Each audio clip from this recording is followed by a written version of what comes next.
Hi, welcome to Astrology for Gann Traders. My name is Olga Morales. Now will be my final video presentation for this 2012, and I've decided to just do a little quick presentation on time cycles. Gann had a lot of information on time cycles and his time counts, so let's have a quick look.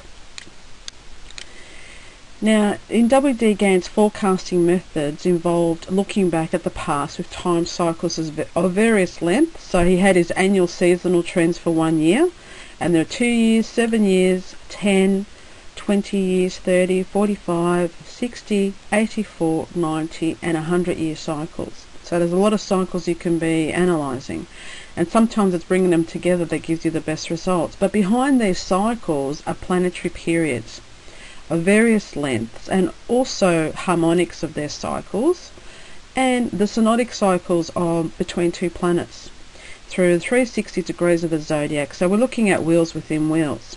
So there's a lot you can do by either using harmonics of one particular planet or combining that with the synodic of two other planets.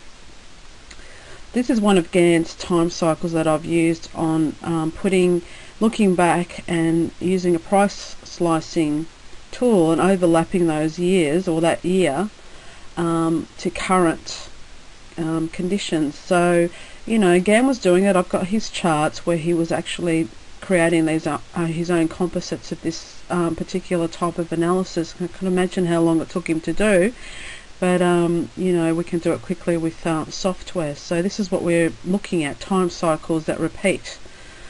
Okay, so I'm going to examine one particular time cycle that Gann actually connected to a planet in an early version of his commodity course. This is a quote: "The next important major cycle is 30 years, which is caused by the planet Saturn.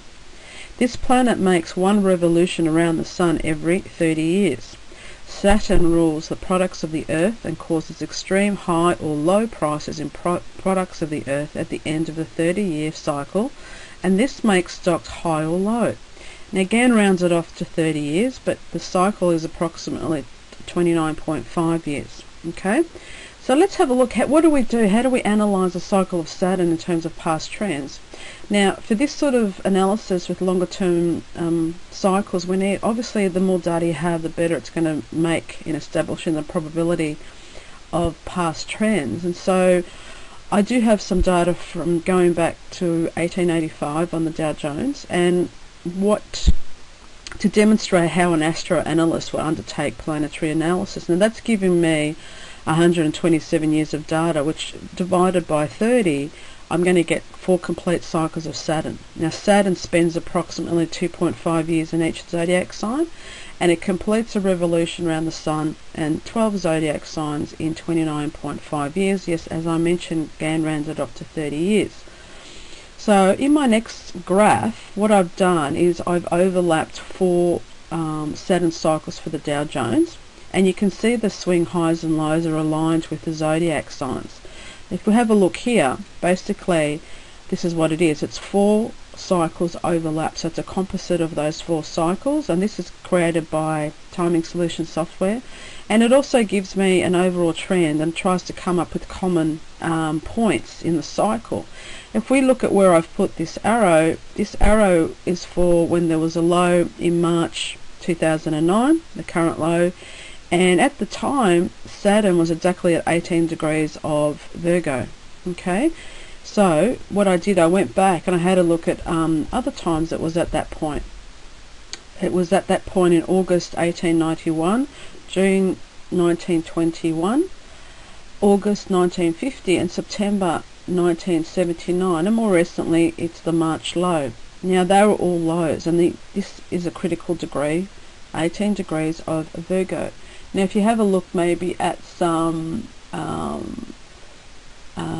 natal charts, you'll find that actually in the New York Stock Exchange chart for the 17th of May 1792, Mars, the natal Mars, is actually at 18 degrees of Virgo.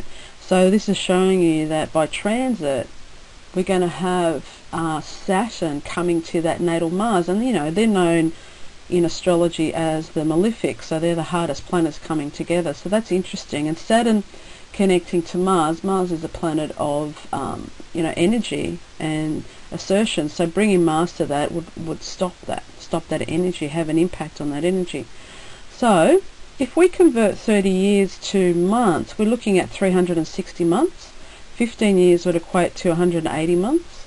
7.5 years would be 90 months, and 3.75 years would be 45 months. So this is how working with Gann numbers works out, because if you're looking at this, the number of 360 is like 1 year, but it's also like 30 years. Okay, so 45 months is therefore the 8th harmonic of the Saturn cycle.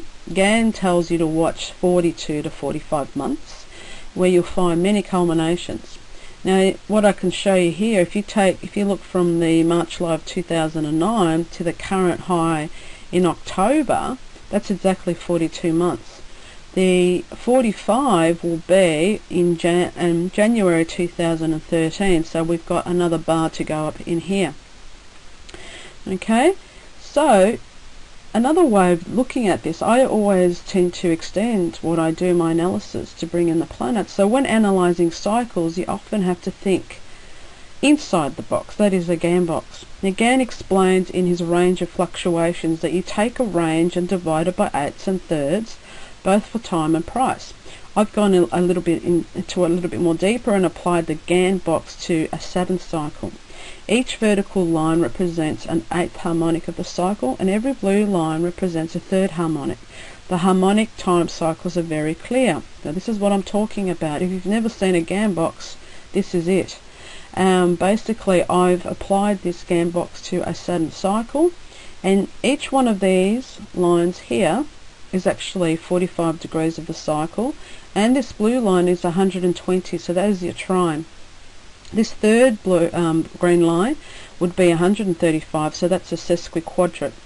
Isn't it amazing that in between these two periods you're looking at about 15 degrees, and you've got this swing high, swing low in that period. So you can see how every 45 there's some sort of reaction that's in there on the 120, and also in here. So basically we're halfway through this cycle at the moment, a little bit over now. So having this into the future, you'll see that price will find support and resistance on one of these 8th harmonics, like Gann tells you, and also we're getting time periods that are going to be important in the future.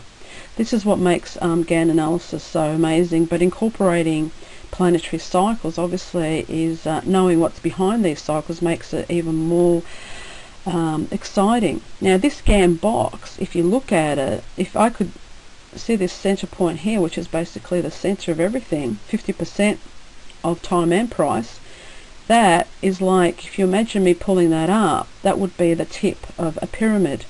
So these squares that go around, if you think of Gann's square of 9 that goes around and around the pyramid, this is essentially the same. So I could lift that up. So what we're looking at is a 2D version of actually a pyramid, where we're squashing it down and making it flat.